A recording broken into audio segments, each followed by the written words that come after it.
మరో ప్రజా ప్రస్థానంలో భాగంగా షర్మిల మహబూబ్ నగర్ జిల్లా ఐజకు చేరుకున్నారు. అక్కడ బహిరంగ సభలో మాట్లాడుతున్నారు. అలా చూద్దాం.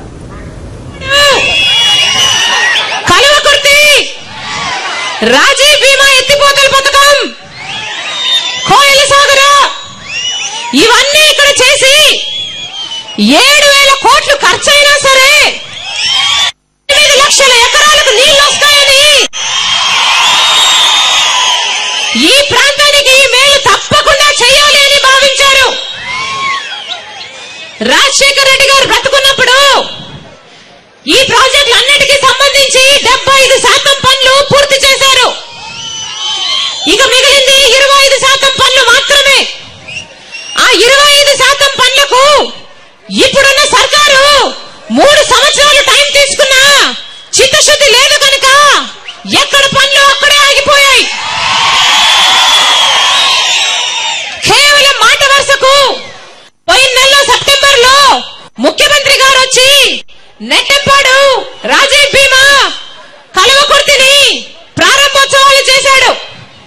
కేవలం ఘనతలు తీసుకోవడానికి చేయకపోతే ఇప్పటి వరకు 1 ఎకరాకు కూడా నీళ్లు ఎందుకు రాలేదని అడుగుతున్నాం. ఇక ఆర్టీఎస్ ఆధునికరణ పరిస్థితిని రిపేర్ వర్క్స్ కోసం రాజన్న ఉన్నప్పుడు దానికి ఫండ్స్ కేటాయించడం జరిగింది.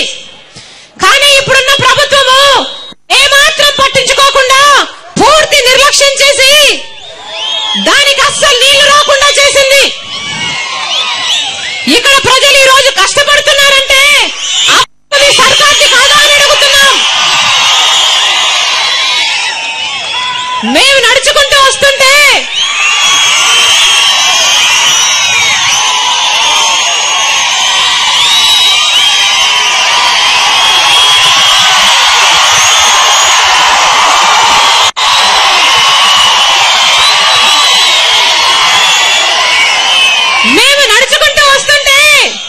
సాగునీరు కాదు కదా, ఆడవాళ్ళైతే కనీసం తాగునీరు కూడా లేదమ్మా అని విలపించారు. కనీసం తాగడానికి కూడా నీళ్లు ఏర్పాటు చేయని ఈ ప్రభుత్వము అధికారంలో ఉండడం అవసరమా అని అడుగుతున్నాం. ఇంత దుర్మార్గంగా వాళ్ళు మటుకు బాగా ఏసీలలో ఉంటారు, కానీ సామాన్యుడికి కనీసం తాగడానికి మంచి నీళ్లు కూడా ఇయ్యరు అని అడుగుతున్నాం.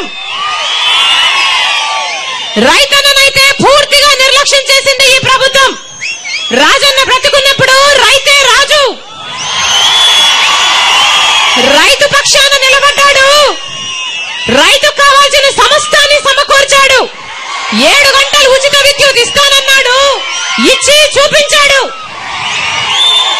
రాజన్న ఉన్నప్పుడు 12,000 కోట్లు రుణమాఫీలు చేయించాడు. రాజన్న ఉన్నప్పుడు ఇత్తనాల ధరలైతేనేమి, ఫర్టిలైజర్ ధరలైతేనేమి ఏవి పెరగకుండా చూశాడు. మద్దతు ధర ఇప్పించాడు. కానీ ఇప్పుడున్న ప్రభుత్వానికి ఏమీ అక్కర్లేకుండా పోయింది. రైతన్నను పూర్తిగా నిర్లక్ష్యం చేసి అన్నం పెట్టే రైతన్న ఈ రోజు ఏడుస్తున్నాడు.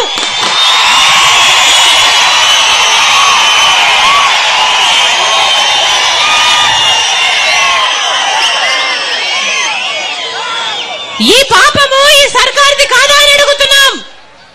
ఇక మహిళలైతే కనీసం స్టోర్ సామాన్లు కూడా ఈ ప్రభుత్వం సరిగ్గా ఇవ్వడం లేదని కావాల్సినంత బియ్యం ఇయ్యదు, కావాల్సినంత చక్కెర ఇయ్యదు, కావాల్సినంత నూనె ఇయ్యదు. ఉపాధి హామీ అయితే రాజశేఖర రెడ్డి గారు ఉన్నప్పుడు 100 రూపాయలు 120 రూపాయలు ఇచ్చేవారు. కానీ ఇప్పుడు కేవలం 30 రూపాయలు 60 రూపాయలకు పని చేయించుకుంటున్నారు. అంటే ఇది శ్రమ దోపిడీ కాదా అని అడుగుతున్నాం. ఆడవారికి ఎక్కడే గాని ఇప్పుడు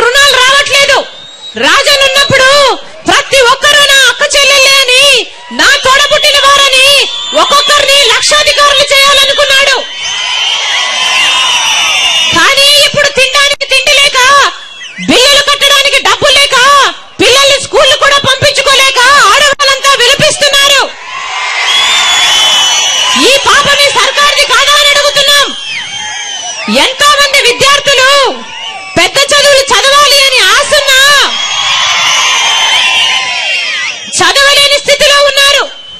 రాజన్న బ్రతుకున్నప్పుడు ప్రతి విద్యార్థికి కన్న తండ్రి స్థానంలో నిలబడి ఆలోచన చేసి ప్రతి ఒక్కరూ పెద్ద చదువులు చదువుకోవడానికి ఏర్పాట్లు చేశాడు.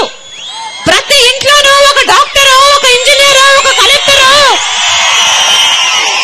పెద్ద చదువులు చదువుకోకుంటే, పెద్ద ఉద్యోగాలు వాళ్ళు చేయకపోతే పేదరికం అనే ఊబిలో నుంచి ఆ కుటుంబాలు ఎలా బయటకు వస్తాయనేవాడు. తరతరాల వెనుకబాటుకి శాశ్వత పరిష్కారం చదువు. కానీ ఇప్పుడున్న ప్రభుత్వానికి అక్కర్లేదు. రాజన్ ఉన్నప్పుడు ఎంసీఏ, ఎంబీఏ, ఎంఫార్మసీ మీరు ఏది కావాలంటే అది చదవండి,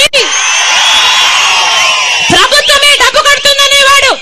కొన్ని లక్షల మంది విద్యార్థులు, 40 లక్షల మంది విద్యార్థుల దాకా చదువులు చదువుకున్నారు. కానీ ఇప్పుడు ఆ పరిస్థితి లేదు. తల్లిదండ్రులు చదివించలేక, ప్రభుత్వం చదివిస్తుంది అన్న భరోసా లేక ఎంతో మంది డ్రాప్ అవుట్ అయ్యి ఇంట్లో కూర్చొని ఉన్నారు. ఈ పాపం ఈ సర్కార్ది కాదా అని అడుగుతున్నాం. ఇక ఆరోగ్యశ్రీ అయితే ఎక్కడా కనిపించదు.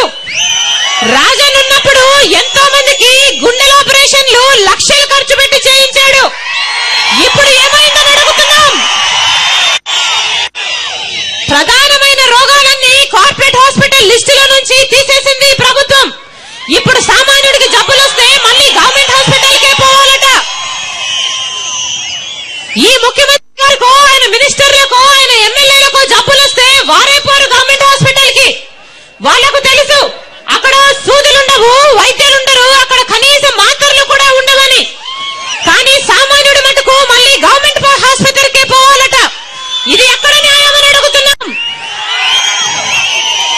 రాజన్ ఉన్నప్పుడు కుయ్ కుయ్ కుయ్ కుయ్ అని ఫోన్ చేసిన 20 నిమిషాలకి 108 ప్రత్యక్షమయ్యేది. కానీ ఇప్పుడు ఎక్కడా కనిపించడం లేదు. ఇక కరెంటు గురించి అయితే చెప్పనవసరమే లేదు.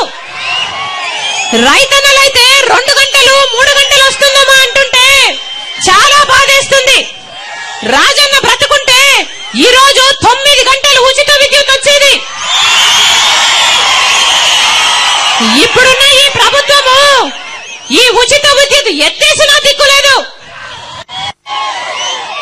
ఆడవారైతే, ఇళ్లలో అయితే, గ్రామాల్లో, పట్టణాల్లో అయితే 5 గంటలు 6 గంటల కంటే ఎక్కువ కరెంట్ అస్సలు ఉండడం లేదని, బిల్లుల మటుకు చూస్తే షాక్ కొట్టేటట్టున్నాయని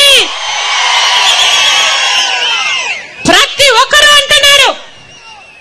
రాజశేఖర రెడ్డి గారు ఉన్నప్పుడు ఏ ప్రాంతానికి ఎంత నీరు అవసరము, ఎంత కరెంట్ అవసరము అని ప్రత్యేకమైన శ్రద్ధ పెట్టి ఆ ఏర్పాటు చేసేవారు. ఇప్పుడున్న